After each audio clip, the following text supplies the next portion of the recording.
नमस्कार दोस्तों, कैसे हैं आप सब। स्वागत है आपका आपके अपने जय श्री राम ओम चैनल पर। कामदा एकादशी का व्रत करने से साधक को 100 यज्ञों के बराबर फल प्राप्त होता है। इस व्रत को करने से व्यक्ति की मनोवांछित कामना होती है, इसलिए इसे कामदा एकादशी के नाम से जाना जाता है। वेदों और पुराणों में बताया गया है कि जितना पुण्य हजारों वर्षों की तपस्या, सोना और मोती दान, कन्यादान से मिलता है, उससे अधिक फल मात्र कामदा एकादशी का व्रत करने से मिलता है। कामदा एकादशी को फलदा एकादशी भी कहा जाता है। कामदा एकादशी की व्रत कथा। धर्मराज युधिष्ठिर कहने लगे कि हे भगवान, मैं आपको कोटि कोटि नमस्कार करता हूँ। अब आप कृपा करके चैत्र शुक्ल एकादशी का महात्म्य कहिए। श्री कृष्ण कहने लगे कि हे धर्मराज, यही प्रश्न एक समय राजा दिलीप ने गुरु वशिष्ठ जी से किया था, और जो समाधान उन्होंने किया वो सब मैं तुमसे कहता हूँ। प्राचीन काल में भोगीपुर नामक एक नगर था। वहाँ पर अनेक ऐश्वर्यों से युक्त पुंडरीक नाम का एक राजा रहता था। भोगीपुर नगर में अनेक अप्सरा, किन्नर तथा गंधर्व वास करते थे। उनमें से एक जगह ललिता और ललित नाम के दो स्त्री पुरुष अत्यंत वैभवशाली घर में निवास करते थे। उन दोनों में अत्यंत स्नेह था, यहाँ तक कि अलग अलग हो जाने पर दोनों व्याकुल हो जाते थे। एक समय पुंडरीक की सभा में अन्य गंधर्वों सहित ललित भी गान कर रहा था।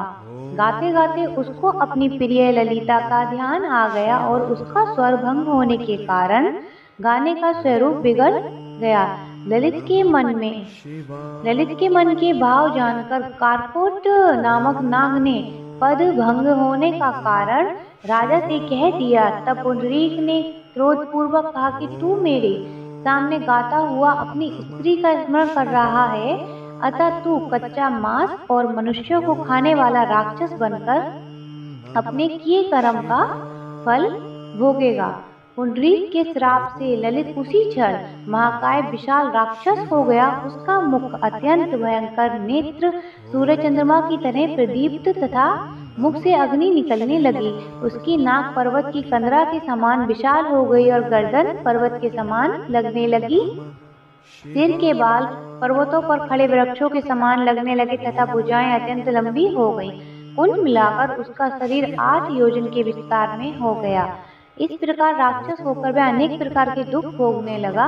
जब उसकी प्रियतमा ललिता को यह वृतांत मालूम हुआ तो उसे अत्यंत खेद हुआ, और वह अपने पति के उद्धार का यत्न सोचने लगी। वह राक्षस अनेक प्रकार के घोर दुख सहता हुआ घने वनों में रहने लगा। उसकी स्त्री उसके पीछे पीछे जाती और विलाप करती रहती।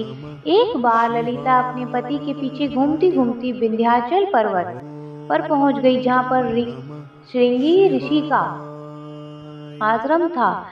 ललिता शीघ्र ही श्रृंगी ऋषि के आश्रम में गई और वहां जाकर विनीत भाव से प्रार्थना करने लगी। उसे देखकर श्रृंगी ऋषि बोले कि हे सुज्ञे, तुम कौन हो और यहाँ किस लिए आई हो।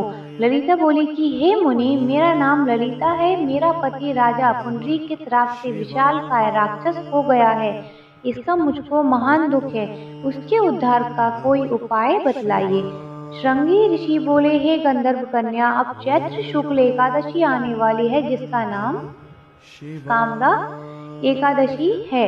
इसका व्रत करने से मनुष्य के सब कार्य सिद्ध होते हैं। यदि तू कामदा एकादशी का व्रत करके उसके पुण्य का फल अपने पति को दे तो वह शीघ्र ही राक्षस योनि से मुक्त हो जाएगा, और राजा का श्राप भी अवश्य में शांत हो जाएगा। मुनि के ऐसे वचन सुनकर ललिता ने चैत्र शुक्ल एकादशी आने पर उसका व्रत किया, और द्वादशी को ब्राह्मणों के सामने अपने व्रत का फल अपने पति को देती हुई भगवान से इस प्रकार प्रार्थना करने लगी, हे प्रभु, मैंने जो यह व्रत किया है, इसका फल मेरे पति देव को प्राप्त हो जाए, जिससे वह राक्षस योनि से मुक्त हो जाए। एकादशी का फल देते मैंने जो यह व्रत किया है, इसका फल मेरे पति देव को प्राप्त हो जाए, जिससे वह राक्षस योनि से मुक्त हो जाए।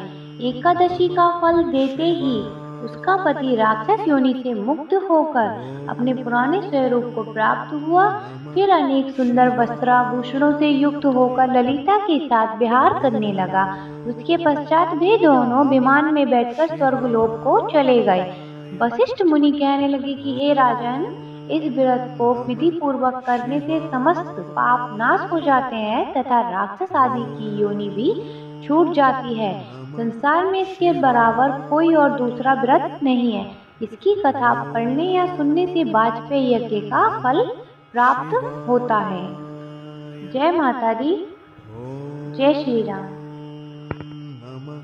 शिवाय।